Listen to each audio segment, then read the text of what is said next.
का सिर लगाया और उनके मुख से बम बम की ध्वनि निकली। आज भी बम बम बोल करके दक्ष प्रजापति ने भोलेनाथ को प्रसन्न किया है। बोले शंकर भगवान की। और इस प्रकरण में ये बात स्पष्ट है कि दो प्रकार की पूजा होती है। एक तो होती है देवताओं को प्रसन्न करने के लिए, एक होता अपने अहंकार को पुष्ट करने के लिए। तो ये यज्ञ दक्ष ने अपने अहंकार को दिखाने के लिए किया था, देवताओं को प्रसन्न करने का इसमें कोई इरादा नहीं था। तो जिस यज्ञ में अहंकार पुष्ट होता है वो यज्ञ नष्ट हो जाता है। दूसरी विशेष बात क्या बनी कि शंकर जी इतने गंभीर हैं, दक्ष के साथ उनकी जो बातचीत हुई उस घटना को भगवान भोलेनाथ ने अपने घर पे कभी नहीं बताया। तो ये बात ही दिखाती है कि ससुराल में यदि कोई बात ऊंची नीची हो जाए तो घर आकर के और भाईचारे को या पत्नी को भी ना बताएं, क्योंकि आपसी संबंधों में फिर वो मधुरता नहीं रहेगी। तो भोलेनाथ इतने गंभीर हैं, उन्होंने माँ सती को नहीं बताया कि तुम्हारे पिता ने मेरे साथ ऐसा व्यवहार किया। और दूसरी विशेष बात ये है कि सती भी जो है ना बिना पति की आज्ञा के अपने पिता के घर में गई है, वो भी एक भारी गलती है। क्योंकि बिना पति की आज्ञा के पत्नी को कहीं नहीं जाना चाहिए, चाहे वो अपने पिता का घर भी क्यों ना हो। तो ऋषि कारण सती ने शरीर छोड़ना पड़ा और भगवान शिव सती का जो हड्डियों का जो ढांचा था उसको उठा करके और मोह में नृत्य करने लगे और उस नृत्य से सारे जो लोग हैं वो डामाडोल होने लगे। भगवान विष्णु ने अपने सुदर्शन चक्र से कहते हैं कि उस हड्डियों के जो ढांचा था सती का उसके 51 टुकड़े किए और जो अलग अलग जगह पे गिरे हैं, जहाँ पे शक्तिपीठ की स्थापना हुई वहाँ पे आज भी देवी की पूजा होती है। और हमारे हरियाणा कुरुक्षेत्र में भी केवल एक ही स्थान है ऐसा, भद्रकाली कुरुक्षेत्र में, जहाँ माँ का बायां घुटना जो है वो गिरा था। देवी कूप है वहाँ पे, भद्रकाली भी शक्तिपीठ है और भी अनेक शक्तिपीठ हैं, ज्वाला जी हैं। और जितने भी हिमाचल की ओर हम जाएंगे, नैना देवी है, माँ के नेत्र गिरे थे वहाँ। तो सब जगह जहाँ शक्तिपीठ है वहाँ भगवती का संबंध है और भगवती की वो शक्तिपीठ आज भी वहाँ मंत्र जप करने से भगवती तुरंत प्रसन्न होती है। जय हो। बोली जगदम्बा मैया की। सजा हुआ दरबार है, भेंट तेरी तैयार है, आजा रे जगदम्बे माँ तेरा इंतजार है।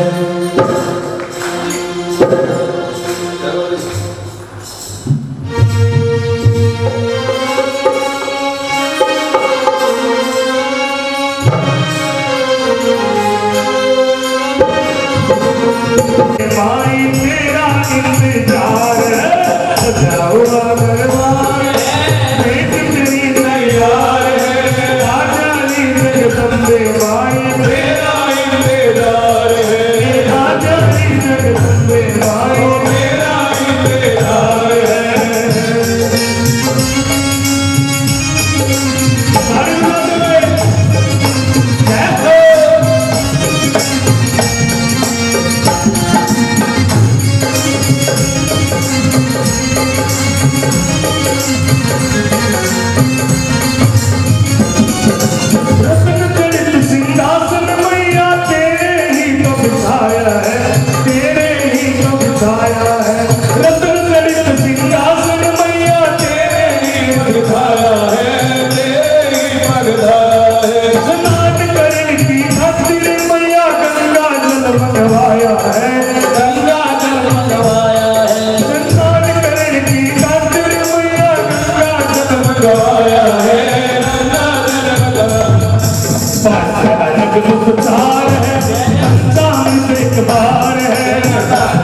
उपचार है, संजाम से कबार है, आजा रे जगदम्बे माई तेरा इंतजार है, सजा हुआ दरबार है, तेरा इंतजार है, आजा रे जगदम्बे मैया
बोली जगदम्बा महारानी की।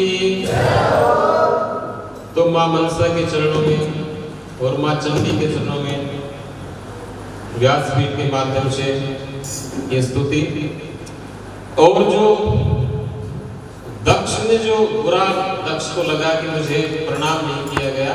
संत कहते हैं कि प्रणाम हम भगवत बुद्धि से करते हैं। कोई किसी को प्रणाम करे या कोई आशीर्वाद दे तो ये भगवत भाव से होता है। अंतर्यामी को प्रणाम किया जाता है, उस शरीर के अंदर जो ईश्वर बैठे हैं प्रणाम उसको किया जाता है। तो ईश्वर को बुरा मानना चाहिए, दक्ष को बुरा मानने की कोई जरूरत नहीं थी, क्योंकि प्रणाम जब भी करते हैं ये ध्यान रखें, कोई किसी को ना करे और बुरा माने तो गलत है। प्रणाम ईश्वर को जो अंदर बैठा है उसको करते हैं। शरीर को आपको कौन प्रणाम करता है? और आशीर्वाद जो देते हैं वो भी ईश्वर ही देते हैं उस शरीर के माध्यम से। तो इसलिए और अंतर्यामी भगवान भोलेनाथ हैं और वो खुद को खुद ना प्रणाम करें तो कोई बात नहीं, वो अवधूत है और जन्म मृत्यु से परे है। तो ये इस कथा का रहस्य है। इसके बाद आगे की जो कथा है, 3 जो कन्याएं थी उनके बाद मनु के पुत्रों का वर्णन है। मनु के 2 पुत्र हुए हैं जिनको सारा विश्व जानता है, उत्तानपाद और प्रियव्रत। उत्तानपाद के वंश का वर्णन है और बड़ा सुनने का है, क्योंकि गृहस्थियों की कथाएं शुरू हुई है कर्दम और देवहूति से और दक्ष प्रजापति, उसके बाद सती और शिव। इन कथाओं से हम बहुत चीजें सीखते हैं जो हमारे जीवन में काम आती है। कर्दम और देवहूति से हमने सीखा कि पति की सेवा उनकी अनुगामी होकर ही जो स्त्री है वो मोक्ष को प्राप्त कर सकती है। और दक्ष से हमने सीखा कि अहंकार के लिए कोई धार्मिक कार्य ना करके ईश्वर आराधना के लिए वो कार्य होना चाहिए। और सती और शिव की इस कथा से हमने सीखा कि पति की आज्ञा के बिना या बिना बुलाए जाने पर व्यक्ति का अपमान होता है। और उत्तानपाद की 2 पत्नियों का वर्णन भागवत में है, ग्रंथों में है। दोनों पत्नियों के यथा नाम तथा काम। उनके नाम हम समझे सुनीति और सुरुचि। सुनीति और सुरुचि। उत्तानपाद जो है ना, सुनीति का अर्थ है जिसकी नीति अच्छी है, जिसकी अच्छी नीयत हो। और सुरुचि का अर्थ है जिसकी रुचि अच्छी हो, जो अपने सजने संवरने में तो टाइम बहुत लगाए, खुद के शरीर की सजावट हो, सुबह से शाम यही काम। तो ऐसा स्वभाव सुरुचि का था। और सुनीति जो है ना वो नीतिवान थी। नीतिवान, घर में शांति कैसे हो, घर में बरकत कैसे हो, घर की व्यवस्थाएं कैसे हो सके। तो कथा तो ये कहती है कि सुनीति की कोई संतान नहीं थी। अपनी छोटी बहन का विवाह भी उन्होंने ही करवाया था, सुरुचि का भी। और बाद में जो उत्तानपाद है, पहले तो उन्होंने मना किया था कि विवाह मत करवाओ, उम्र हमारी बड़ी हो गई है। लेकिन सुनीति ने कहा कि वंश वृद्धि जरूर चाहिए और उन्होंने विवाह सुरुचि का अपने पति उत्तानपाद के साथ करवा दिया। बाद में कहते हैं कि राजा जो है ना सुरुचि के मोह में फंस जाते हैं।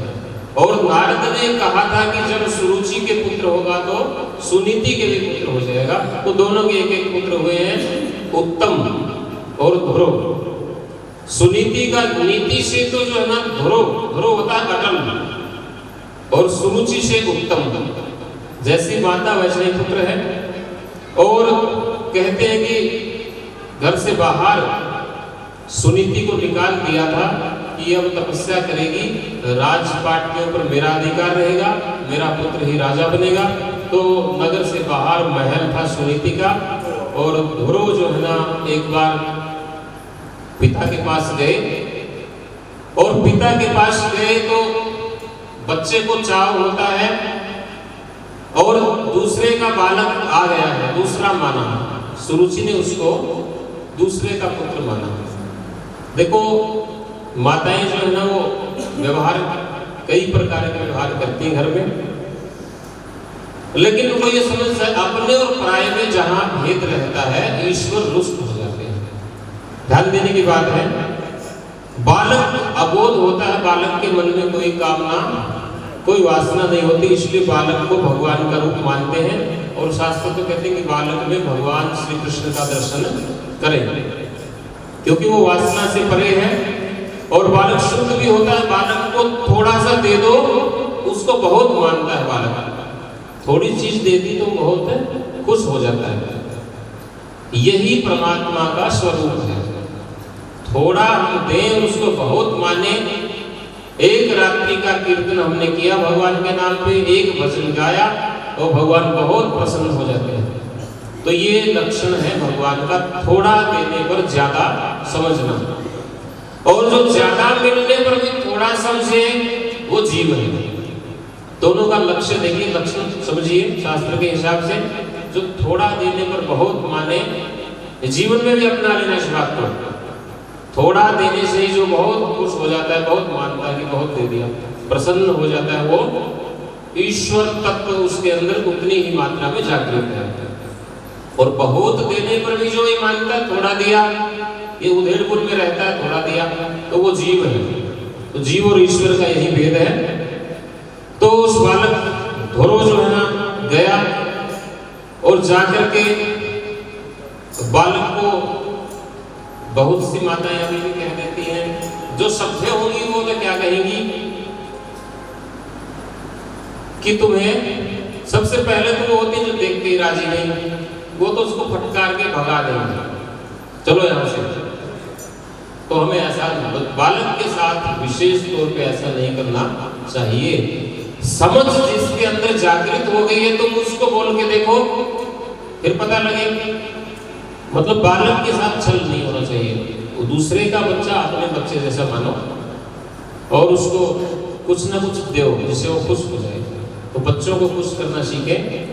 ये रहस्य, ये सूत्र लेके जाए कथा से कि बच्चों को दूसरे का अपना, दूसरा पराया कुछ नहीं मानना। जो आ गए हैं घर में चॉकलेट रखिए, बिस्कुट रखिए, अच्छी बात तो ये कि काजू बादाम रखिए,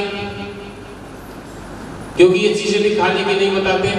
लेकिन जो खुश हो जाए कुछ खिलौना रखिए, छोटा खिलौना 2, 5, 10 रुपए का होगा और बालक बहुत खुश हो जाता है। तो बच्चे को खुश करना ईश्वर की प्रसन्न करने जैसा है।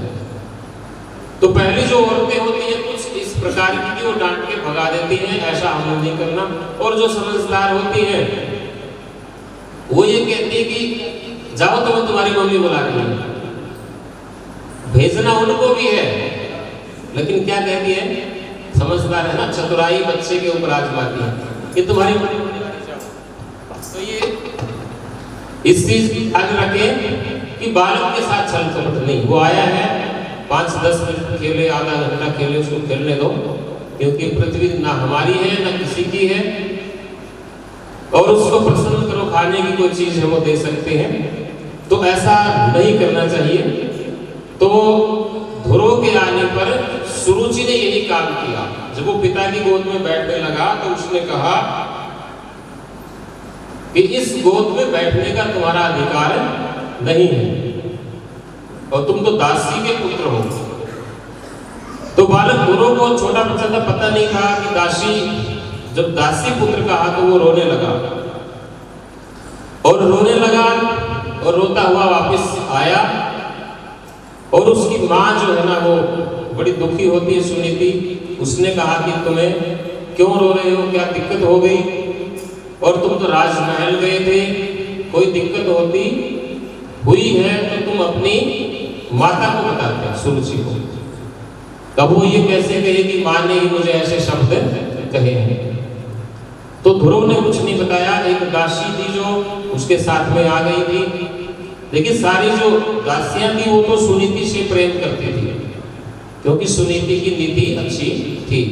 उस दासी ने बताया रोने का कारण, और रोने का कारण जब पता लगा सुनीति को, और बालक ध्रुव ने कहा कि पूरा जो प्रकरण जब सुना कि यदि राजगद्दी चाहिए, राजा की गोद में बैठना है, तो मेरे गर्भ से जन्म लेना पड़ेगा। तो जब ये बात पता लगी ध्रुव को, तो उसने भोले स्वभाव से माँ से पूछा कि ये जो राजगद्दी है ये किसकी कृपा से मिलती है? तो माँ ने बताया कि भगवान की कृपा से ही राजगद्दी मिलती है। तो कहते हैं कि ध्रुव ने प्रण किया कि मैं जंगल में तपस्या के लिए जाऊंगा।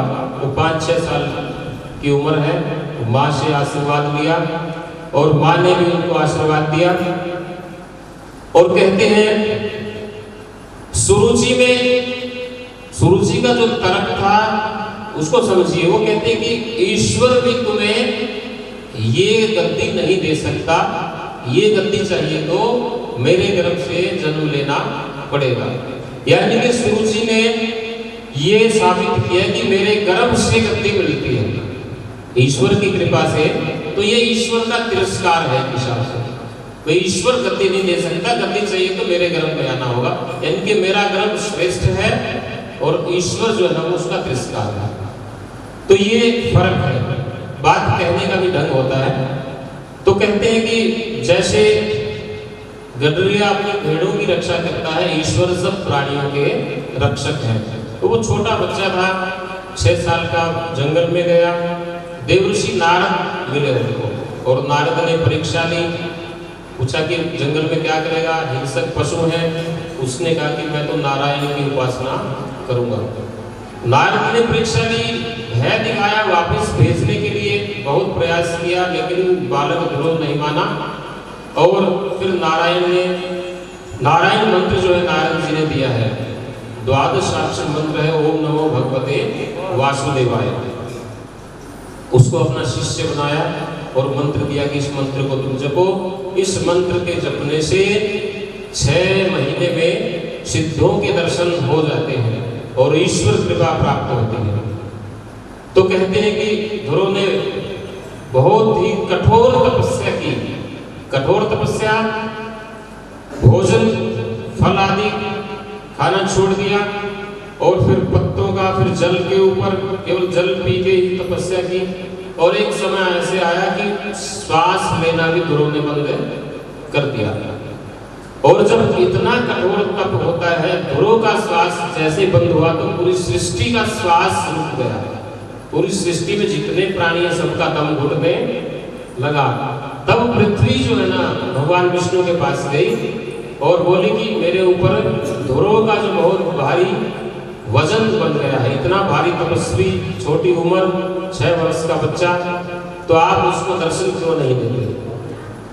तो भगवान के प्रिय भक्तों, भगवान नारायण जो है ध्रुव के सामने चतुर्भुज रूप में आए हैं और 4 भुजाओं में भी भगवान नारायण खड़े रहे। ध्रुव ने आंखें नहीं खोली। भगवान नारायण जानते थे कि मैं 3 दिन भी खड़ा रहूंगा तो भी ध्रुव आंखें नहीं खोलेगा, क्योंकि मेरा जो स्वरूप है इसको नेत्र बंद करने पर हृदय में दिखाई दे रहा है। तो भगवान नारायण ने हृदय का जो रूप था वो छिपाया, और जैसे ही रूप छिपाया तो ध्रुव को जो है ना हड़बड़ाहट हुई कि भगवान का जो दर्शन मन में हो रहा था वो अब क्यों नहीं हो रहा। उन्होंने आंखें खोली तो सामने भगवान नारायण खड़े हैं और बड़ी स्तुति ध्रुव ने की है, यो अंतः प्रविश्यम वाचमिमां प्रसुप्ताम, कि जो मेरी वाणी इंद्रियों में विराजमान है और हाथों में, पैरों में जो मस्तिष्क को, रक्त को जो चलाने का काम करता है, तो हे नारायण वो आप ही हैं। भगवते पुरुषाय नमस्तुभ्यम, कि आपको मेरा प्रणाम है, क्योंकि भगवान ही सारे के सारे संसार को चलाने वाले हैं। तो बड़ी सुंदर स्तुति ध्रुव ने की है और भगवान प्रसन्न हुए हैं और वरदान दिया, उनको वापस भेजा। देखिए ये कथा ये कहती है कि भगवान के दर्शन के बाद भी जीवन ऐसे ही चलता है। ये नहीं कि कोई सन्यासी हो जाए या वैरागी हो जाना होता। तो ध्रुव को आशीर्वाद दिया कि जाओ, और भगवान के आशीर्वाद से 38,000 वर्षों तक कहते हैं ध्रुव ने शासन किया। उत्तानपाद ने भी अपनी गलती स्वीकार की है, उसकी माँ ने भी अपनी गलती मानी है, और उसका जो भाई उत्तम था, उत्तम को यक्षों ने युद्ध में मार दिया। फिर ध्रुव ने यक्षों के साथ, गंधर्वों के साथ युद्ध किया है, और उस युद्ध में भगवान ने आकर के उस युद्ध को रुकवाया और आशीर्वाद दिया और ध्रुव को राज्य करने का आदेश दिया, क्योंकि सकाम कामना ध्रुव ने की थी। राज्य के लिए ध्रुव घर से निकले थे, इसलिए इतना लंबा राज्य हुआ। और अंत में कहते हैं कि मृत्यु के मस्तक पे पांव रख के ध्रुव जो है ध्रुव लोक में गए हैं। आज भी ध्रुव नाम का जो तारा है सारे ग्रह उसकी परिक्रमा करते हैं। सबसे ऊंचा स्थान ध्रुव को प्राप्त है। और हरिद्वार से ऋषिकेश से आगे ध्रुव टीला है, जहाँ ध्रुव ने बैठ के तपस्या की। और तपस्या में कहते हैं कि गंगा नदी का प्रवाह इतना तेज है कि वहां बहुत आवाज हो रही थी। वो थोड़ी देर बैठे और फिर उठ गए, तो कहते हैं माँ गंगा प्रकट हुई, क्योंकि इतना तपस्वी। उन्होंने कहा बेटा क्या बात है, तपस्या करो यहाँ बैठ के। उसने कहा कि माँ यहाँ बहुत शोर है। तो कहते हैं कि गंगा ने आशीर्वाद दिया कि आज के बाद यहाँ मेरी धारा का जो शोर है वो यहाँ नहीं रहेगा। तो ध्रुव टीले पे आज भी हम जाएंगे तो गंगा वहाँ शांत है, और उससे ठीक आगे बहुत शोर गंगा का होता है। तो आज भी ध्रुव टीले में गंगा शांत स्वरूप में प्रवाहित होती है।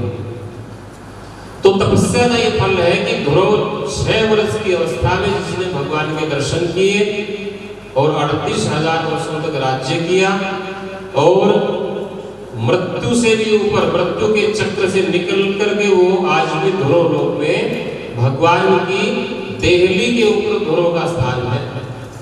क्योंकि ध्रुव ने यही मांगा था कि मुझे आते और जाते हुए आपके दर्शन होने चाहिए। और भगवान नारायण ने आशीर्वाद दिया था कि तुम सारे जो ग्रह हैं, सारे नक्षत्र हैं, वो तुम्हारी परिक्रमा करेंगे और तुम्हारा स्थान ध्रुव रहेगा, अटल रहेगा। आज भी विवाह के बाद नव वर वधू को ध्रुव तारे के दर्शन करने के लिए कहते हैं कि जैसे ध्रुव तारा अपनी तपस्या पे कायम है, ऐसे ही तुम लोग भी अपने वचनों पर कायम रहो और अच्छे गृहस्थ धर्म का तुम पालन करो। बोले भक्तवत्सल भगवान की, बोल बांके बिहारी लाल की। तो ध्रुव के वंश में आगे ध्रुव में जो है संतान अच्छी हो, यदि पिता अच्छे हैं तो ये जरूरी नहीं कि संतान भी अच्छी ही निकलेगी। अनुभव तो ये कहता है कि जिस खेत में एक बार खड़ी फसल हो जाती है, अगली पीढ़ी अगली जो फसल है उसमें छोटी फसल बोनी पड़ती है। जैसे गेहूं के खेत में फिर आगे बेल लगाए तो वो बेल ज्यादा होती है। साइंस भी कहता है फसल चक्र, कि फसल अदल बदल कर बोने से पैदावार ज्यादा होती है। इसलिए एक बार जो फसल हो गई अगली बार वो फसल नहीं होती उसके लिए, तो गेहूं के बाद में दूसरी फसल लगानी होती है। तो ये नियम है। ऐसे ही ध्रुव जो है ना वो तपस्वी थे, और उनकी जो संतान है उनके ही वंश में वेद एक राजा हुए हैं। राजा वेद जो है ना बड़े दुष्ट और पापी थे। मनुस्मृति में भी ऐसा वर्णन आया कि उसको देख करके लोग भाग जाते थे कि इतना दुष्ट है। देखो ध्रुव के वंश में भी ऐसे राजा हुए हैं। ध्रुव बड़े तपस्वी, और उनके जो पुत्र हैं, मृत्यु की पुत्री सुनीता थी, उनके साथ उनका विवाह हुआ था अंग से, और अंग और सुनीता से ये वेद पुत्र उत्पन्न हुआ। तो नाना के जो गुण है, मृत्यु के जो गुण है, वो उसके अंदर आ गए थे। तो राजा जो बेन है, वो बेन धर्मात्मा बिल्कुल नहीं था। उसमें एक विशेषता और थी, वो ईश्वर को मानता ही नहीं था। अनेक ऐसे राजा हुए हैं जो ईश्वर से द्वेष करते थे। तो द्वेष भी जब करेंगे जब ईश्वर को मानेंगे। तो ईश्वर ने तो कहा है कि मेरे को आप याद रखो, चाहे तो प्रेम में याद रखो या फिर द्वेष में याद रखो। तो जब शिशुपाल की मृत्यु हुई और शिशुपाल के शरीर से आत्मा निकल के भगवान कृष्ण में समा गई थी, तब जो है ना अर्जुन ने पूछा था कि आपने इसको भी अपने अंदर मिला लिया। तो भगवान ने कहा था कि शिशुपाल मेरे को भूला ही नहीं कभी, हमेशा मुझे याद रखता है।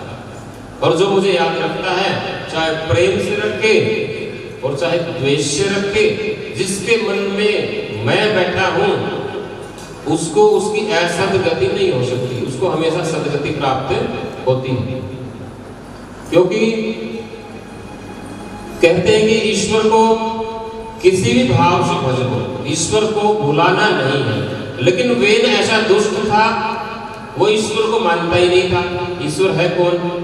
तो इसलिए कहते हैं कि वेन ऋषियों ने, ब्राह्मणों ने देखा, उसको श्राप दिया और श्राप से वेन जो है ना वो भस्म हो गया। अब राजा नष्ट हो गया तो राजकाज कौन देखे? क्योंकि पृथ्वी पे कोई ना कोई शासक रहना चाहिए। तब ब्राह्मणों ने उसकी दाई भुजा का मंथन किया और दाई भुजा के मंथन से पृथु राजा की उत्पत्ति हुई है। पृथु जो है ना, जिससे पृथ्वी बनी है, पृथ्वी पे शासन पृथु ने किया और वो राजा वेन की भुजा से उत्पन्न हुए हैं। और भुजा से उत्पन्न इसलिए हुए क्योंकि भुजा से क्षत्रिय उत्पन्न होते हैं। तो ऋषियों ने भुजा का मंथन किया, सिर का मंथन नहीं किया। ब्राह्मण उत्पन्न करना होता तो सिर का मंथन होता। भुजा मंथन से पृथु राजा उत्पन्न हुए हैं और पृथु बड़े प्रतापी राजा हैं। पृथु के बारे में ये प्रसिद्धि है कि उन्होंने पृथ्वी को समतल किया और फसल चक्र, फसलें बोनी। उन्होंने पृथ्वी का दोहन किया, यानी कि पृथ्वी ने जो बहुमूल्य रत्न छिपा लिए थे, फसलें पैदा नहीं होती थी। क्योंकि राजा दुष्ट होगा तो पृथ्वी जो है अपने जो रत्न है वो छिपा लेती है। तो राजा पृथु ने पृथ्वी को जो है ना दोहन किया और सारे रत्न निकाले और पूरी सृष्टि में, पूरी पृथ्वी पे जो अकाल जैसी स्थिति हो गई थी उसको राजा पृथु ने दूर किया और 99 अश्वमेध यज्ञ किए। पृथु जो है ना भगवान नारायण का ही अवतार मानते हैं। 99 यज्ञ करने के बाद 100 यज्ञ यदि कोई कर लेता है तो इंद्र का पद का अधिकारी हो जाता है। तो इंद्र जो है क्रोधित हुए और इंद्र ने घोड़ा चुराया, लेकिन पृथु ने इंद्र को भी पराजित कर दिया। तब भगवान विष्णु आए और समझाया कि तुम्हें क्या चाहिए, कि तुम्हें 99 यज्ञ का ही 100 यज्ञों का फल में 99 यज्ञ पूरे होने पर ही दे दूंगा। तो 99 यज्ञ ही पूरे, ये 100वां यज्ञ भगवान नारायण ने स्वयं रुकवा दिया। क्योंकि 100 यज्ञ होने के बाद इंद्र का पद प्राप्त हो जाता और इंद्र ने 100 यज्ञ किए हैं तो इंद्र का नाम शतक क्रतु है कि इंद्र का जो डर है वो दूर हो जाएगा और इसका पद तुम्हें चाहिए नहीं, तो तुम 99 यज्ञ करो, उसी को मैं 100 के बराबर मान लेता हूँ। ऐसा भगवान नारायण ने यह आशीर्वाद दिया। तो शतक क्रतु इंद्र की जो उपाधि है वो बची रही। और फिर कहते हैं कि पृथु ने इतनी भारी तपस्या की, उस तपस्या के प्रभाव से पूरी पृथ्वी पे सुशासन किया। और पृथु के जो पिता थे वेन, उनकी दुर्गति हुई। शास्त्र कहता है, देवी पुराण में भी कथा है कि वेन जो है ना, वेन का अगला जन्म एक कोढ़ी के रूप में हुआ। कुष्ठ रोगी, सारे शरीर में फोड़े निकले हुए हैं। और किसी ब्राह्मण ने बताया पृथु को आकर के कि तुम्हारे पिता ऋषियों के श्राप से मरे थे, उनकी गति नहीं हुई, उनका जन्म एक कोढ़ी के रूप में हुआ है। तो राजा पृथु गए हैं, उन्होंने ढूंढा, पता किया, फिर वो पिता को लेकर के तीर्थ यात्रा उन्होंने की और तीर्थों के जल से पिता को स्नान करवाते गए। तो कहते हैं कि किसी भी तीर्थ के जल से उनका कुष्ठ रोग ठीक नहीं हुआ। अंत में ऋषियों ने कहा कि तुम इसको स्थानेश्वर तीर्थ ले जाओ, कुरुक्षेत्र में है स्थानेश्वर तीर्थ। भगवान स्थानेश्वर महादेव का मंदिर है और सृष्टि का वो पहला शिवलिंग है। स्थानेश्वर का महत्व इतना लिखा शास्त्रों में कि एक बार स्थानेश्वर की हवा के स्पर्श से प्राणी मुक्त होकर के स्वर्ग में चले और स्वर्ग भर गया पूरा। इंद्र को चिंता हुई कि एक चमत्कार क्या हो गया, पूरा नरक खाली, सारे के सारे स्वर्ग में पहुंच गए। तो स्थानेश्वर महादेव का चमत्कार है। तो कहते इंद्र ने उस शिवलिंग को ढकवा दिया, उसके ऊपर दूसरा शिवलिंग स्थापित किया। दूसरे के प्रभाव से भी ऐसा ही हुआ, फिर उसके ऊपर तीसरा शिवलिंग। तो वर्तमान में 7वां शिवलिंग है स्थानेश्वर में। तो स्थानेश्वर जाकर के दर्शन करने से आज भी मुक्ति होती है। और स्थानेश्वर तीर्थ, ऋषियों ने कहा कि तुम्हारे पिता को उस तीर्थ में स्नान करवा दो, इसका कुष्ठ रोग दूर हो जाएगा। तो पृथु राजा कुरुक्षेत्र में गए पिता को लेके, लेकिन वहां जो ब्राह्मण थे उन्होंने मना कर दिया, ये तो इतना पापी है, इसको स्नान करवाओगे तो तीर्थ का जल कलुषित हो जाएगा, जल मैला हो जाएगा। उन्होंने मना कर दिया। तो क्या किया जाए? वो बोले कि तुम तीर्थ के किनारे इसको बैठाओ और तीर्थ के अंदर से जो हवा आएगी धीरे धीरे ये ठीक होगा, और दूसरे तीर्थों का जल ला करके इसके ऊपर डालते रहो। कहते हैं कि एक बार कुत्ते लड़ते हुए आए और उसके पिताजी अकेले बैठे थे और कुत्तों के डर से वो तालाब में सरोवर में गिर गए, और स्थानेश्वर सरोवर से जब निकले तो वो उनका कुष्ठ रोग दूर हो गया। जब पृथु आए शाम को और ये देखा कि पिताजी स्वस्थ हो गए और पता लगा कि ये तीर्थ में गिर गए और तीर्थ में गिरने से इनका कुष्ठ रोग ठीक हुआ, तो कहते हैं कि पृथु ने भी अपने जीवन का अंतिम समय कुरुक्षेत्र में ही जप तप करते हुए बिताया। बोले बालकृष्ण भगवान की और बाकी बिहारी लाल की। तो ये उत्तर का जो वंश है, अब जितनी भी कथाएं हैं उनमें ये कहीं नहीं आया कि घर गृहस्थी को छोड़ करके हम ईश्वर का भजन करें। ये काम हमें साथ साथ करना होगा। इस बात को सभी सोच ले, समझ ले। एक व्यक्ति गया था सागर स्नान के लिए, और सागर में स्नान करने का भारी पुण्य मानते हैं। गंगा सागर हम जाते हैं या कहीं भी सागर मिले तो स्नान करना चाहिए, क्योंकि सारी नदियां उसके अंदर आकर के मिलती हैं, तो सागर स्नान का विशेष फल है। तो एक व्यक्ति गया स्नान के लिए और बाहर बैठा रहा। दूसरे उसके साथी ने पूछा कि स्नान क्यों नहीं कर रहे? उसने कहा कि बहुत बड़ी बड़ी लहरें आ रही हैं, जब ये लहरें रुक जाएंगी तब मैं स्नान करूंगा। तो उसने कहा कि तुम मूर्ख है, स्नान करना है तो लहरों में ही करना होगा। वो सागर की लहरें रुक जाएंगी तब तुम स्नान करोगे, ऐसा समय कभी नहीं आएगा। तो ये जो घर गृहस्थी है, हम ये सोचेंगे कि अभी नौकरी है, फिर रिटायर हो जाएंगे, फिर भजन करेंगे, अभी बच्चों की शादी करनी है, उसके बाद भजन करेंगे, गंगा स्नान तीर्थ यात्राएं करेंगे, तो पूरा जीवन सोच विचार में ऐसे ही निकल जाता है। जो व्यवस्था बनी है, जैसी बनी है, उसी में से समय निकालो। बोले बाके बिहारी लाल की। क्योंकि गृहस्थी को ऐसा मानते हैं, तंत्र में तांत्रिक लोग शमशान में जाकर के सब साधना करते हैं, यानी कि मृतक शरीर के ऊपर बैठ के, मुर्दे के शरीर में बैठ के वो मंत्र जाप करते हैं, और वो अपने पास उड़द रखते हैं कुछ। और ये उल्लेख है कि वो मुर्दा जो है ना, बार बार डराने के लिए मुंह खोलता है, और वो एक मुट्ठी उड़द उसके मुंह में डाल देते हैं, वो मुर्दा फिर अपना मुंह बंद कर देता है। तो ये संसार, ये जो गृहस्थी है ऐसे ही बताई है कि घर में जो रहने वाले हैं, पुत्र हैं, पत्नी है, बच्चे हैं, वो बार बार मुंह खोलते हैं कि ये चीज चाहिए मुझे, ये चीज चाहिए। भगत को अपना जप शुरू रखना चाहिए, और जैसे वो मुंह खोले तो थोड़ा उड़द उनके मुंह में डाल दो, यानी कि उनका भी काम पूरा कर दो।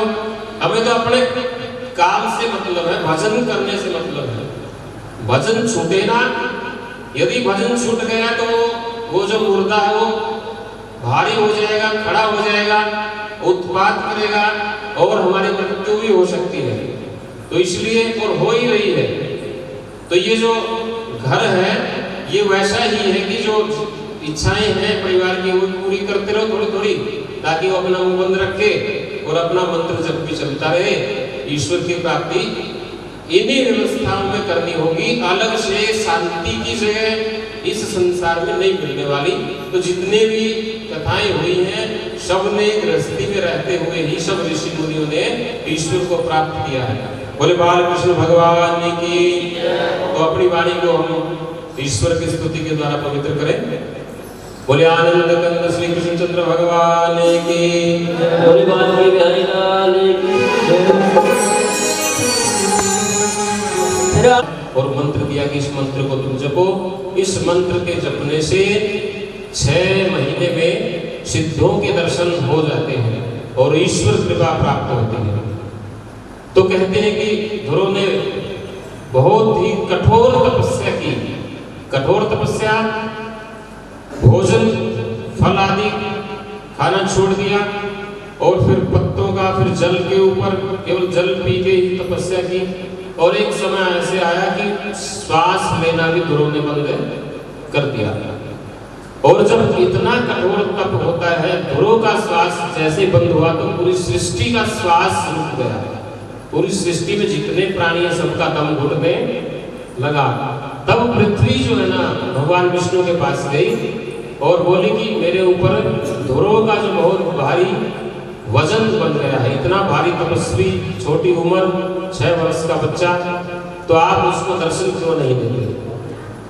तो भगवान के प्रिय भक्तों, भगवान नारायण जो है ध्रुव के सामने चतुर्भुज रूप में आए हैं और 4 भुजाओं में भी भगवान नारायण खड़े रहे। ध्रुव ने आंखें नहीं खोली। भगवान नारायण जानते थे कि मैं 3 दिन भी खड़ा रहूंगा तो भी ध्रुव आंखें नहीं खोलेगा, क्योंकि मेरा जो स्वरूप है इसको नेत्र बंद करने पर हृदय में दिखाई दे रहा है। तो भगवान नारायण ने हृदय का जो रूप था वो छिपाया और जैसे ही रूप छिपाया तो ध्रुव को जो है ना हड़बड़ाहट हुई कि भगवान का जो दर्शन मन में हो रहा था वो अब क्यों नहीं हो रहा। उन्होंने आंखें खोली तो सामने भगवान नारायण खड़े हैं और बड़ी स्तुति ध्रुव ने की है। यो अंतः प्रविश्यम वाचमिमां प्रसुप्ताम, कि जो मेरी वाणी इंद्रियों में विराजमान है और हाथों में, पैरों में जो मस्तिष्क को, रक्त को जो चलाने का काम करता है, तो हे नारायण वो आप ही हैं।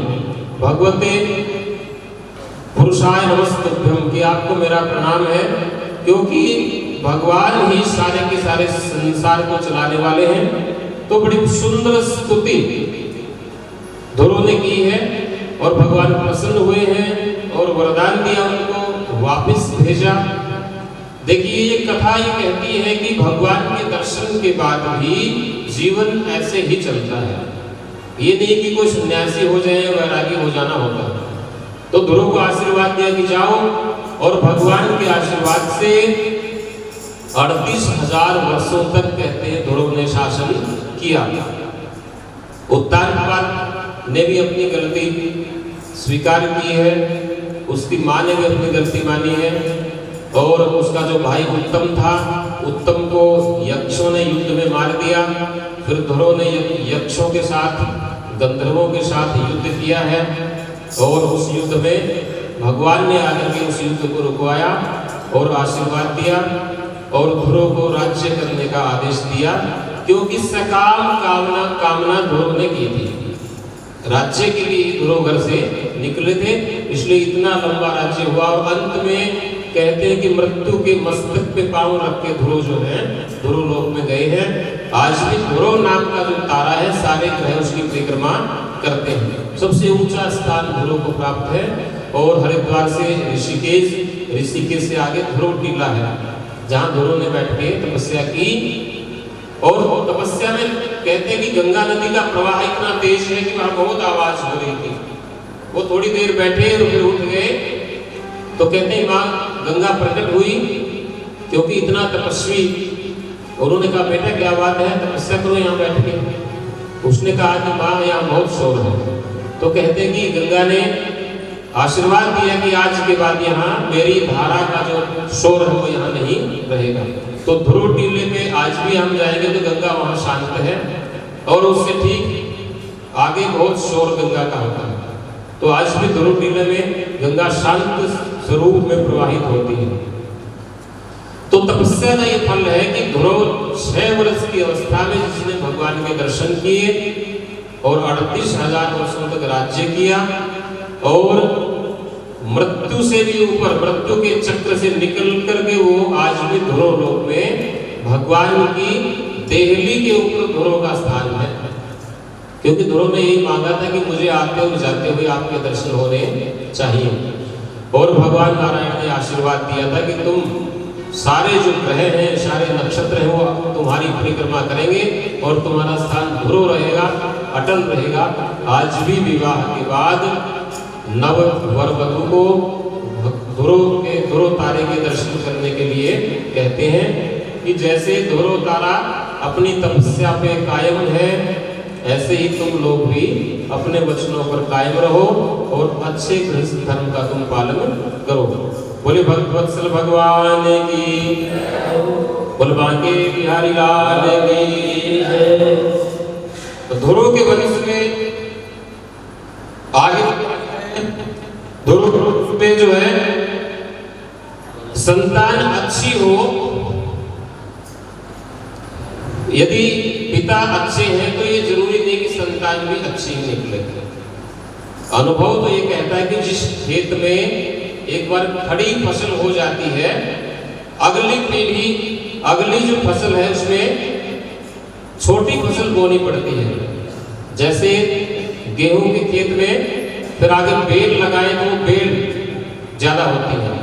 साइंस भी कहता है फसल चक्र, कि फसल अदल बदल कर बोने से पैदावार ज्यादा होती है। इसलिए एक बार जो फसल हो गई अगली बार वो फसल नहीं होती उसके लिए, तो गेहूं के बाद में दूसरी फसल लगानी होती है। तो ये नियम है। ऐसे ही ध्रुव जो है ना वो तपस्वी थे और उनकी जो संतान है उनके ही वंश में वेद एक राजा हुए हैं। राजा वेद जो है ना बड़े दुष्ट और पापी थे। मनुस्मृति में भी ऐसा वर्णन आया कि उसको देख करके लोग भाग जाते थे कि इतना दुष्ट है। देखो ध्रुव के वंश में भी ऐसे राजा हुए हैं। ध्रुव बड़े तपस्वी और उनके जो पुत्र हैं, मृत्यु की पुत्री सुनीता थी, उनके साथ उनका विवाह हुआ था अंग से, और अंग और सुनीता से ये वेद पुत्र उत्पन्न हुआ। तो नाना के जो गुण है, मृत्यु के जो गुण है, वो उसके अंदर आ गए थे। तो राजा जो बेन है वो बेन धर्मात्मा बिल्कुल नहीं था। उसमें एक विशेषता और थी, वो ईश्वर को मानता ही नहीं था। अनेक ऐसे राजा हुए हैं जो ईश्वर से द्वेष करते थे। तो द्वेष भी जब करेंगे जब ईश्वर को मानेंगे। तो ईश्वर ने तो कहा है कि मेरे को आप याद रखो, चाहे तो प्रेम में याद रखो या फिर द्वेष में याद रखो। तो जब शिशुपाल की मृत्यु हुई और शिशुपाल के शरीर से आत्मा निकल के भगवान कृष्ण में समा गई थी, तब जो है ना अर्जुन ने पूछा था कि आपने इसको भी अपने अंदर मिला लिया। तो भगवान ने कहा था कि शिशुपाल मेरे को भूला ही नहीं कभी, हमेशा मुझे याद रखता है। और जो मुझे याद रखता है, चाहे प्रेम से रखे और चाहे द्वेष से रखे, जिसके मन में मैं बैठा हूं उसको उसकी असदगति नहीं हो सकती, उसको हमेशा सदगति प्राप्त होती है। क्योंकि कहते हैं कि ईश्वर को किसी भी भाव से भजो, ईश्वर को भुलाना नहीं है। लेकिन वेद ऐसा दुष्ट था, वो ईश्वर को मानता ही नहीं था। ईश्वर है कौन? तो इसलिए कहते हैं कि वेद ऋषियों ने, ब्राह्मणों ने देखा, उसको श्राप दिया और श्राप से वेद जो है ना वो भस्म हो गया। अब राजा नष्ट हो गया तो राजकाज कौन देखे? क्योंकि पृथ्वी पे कोई ना कोई शासक रहना चाहिए। तब ब्राह्मणों ने उसकी दाई भुजा का मंथन किया और दाई भुजा के मंथन से पृथु राजा की उत्पत्ति हुई। पृथु जो है ना जिससे पृथ्वी बनी है, पृथ्वी पे शासन पृथु ने किया और वो राजा वेद की भुजा से उत्पन्न हुए हैं। और भुजा से उत्पन्न इसलिए हुए क्योंकि भुजा से क्षत्रिय उत्पन्न होते हैं। तो ऋषियों ने भुजा का मंथन किया, सिर का मंथन नहीं किया।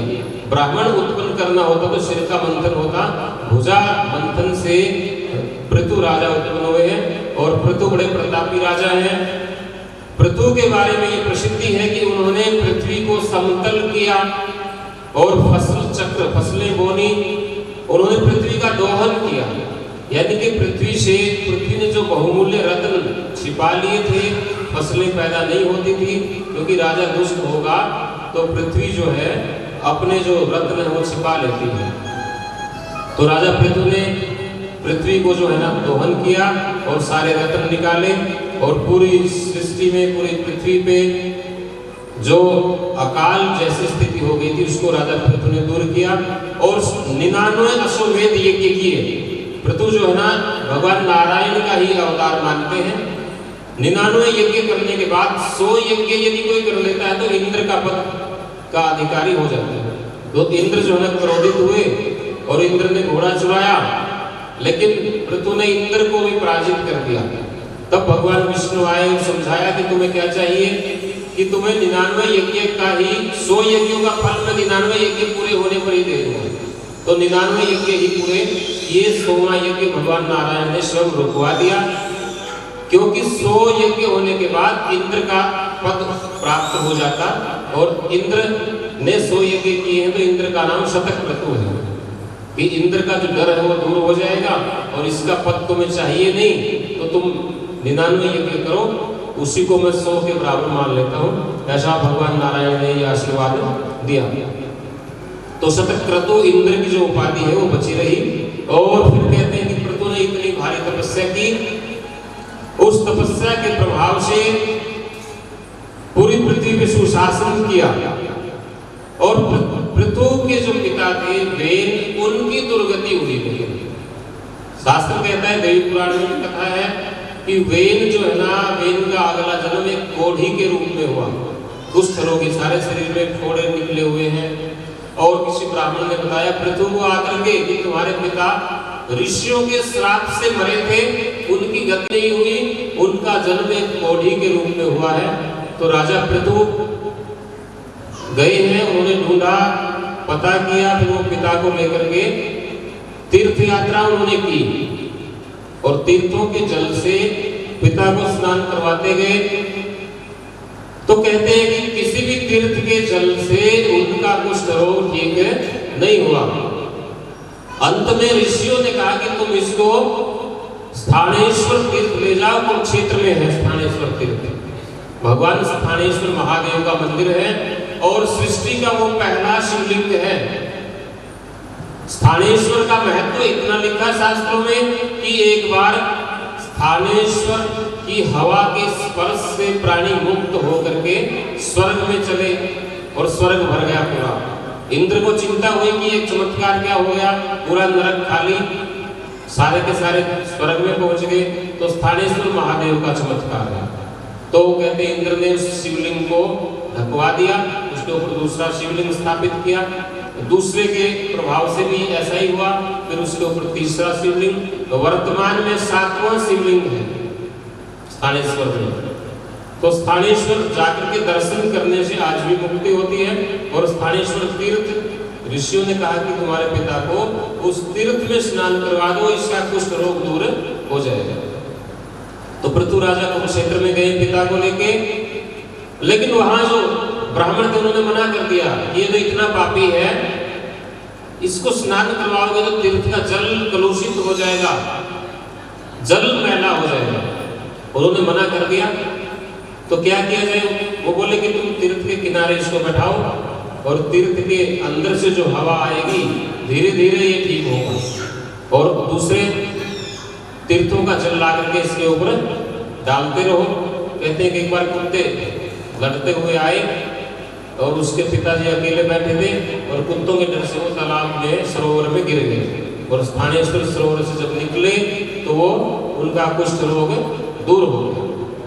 जब पृथु आए शाम को और ये देखा कि पिताजी स्वस्थ हो गए और पता लगा कि ये तीर्थ में गिर गए और तीर्थ में गिरने से इनका कुष्ठ रोग ठीक हुआ, तो कहते हैं कि पृथु ने भी अपने जीवन का अंतिम समय कुरुक्षेत्र में ही जप तप करते हुए बिताया। बोले बाल कृष्ण भगवान की और बाकी बिहारी लाल की।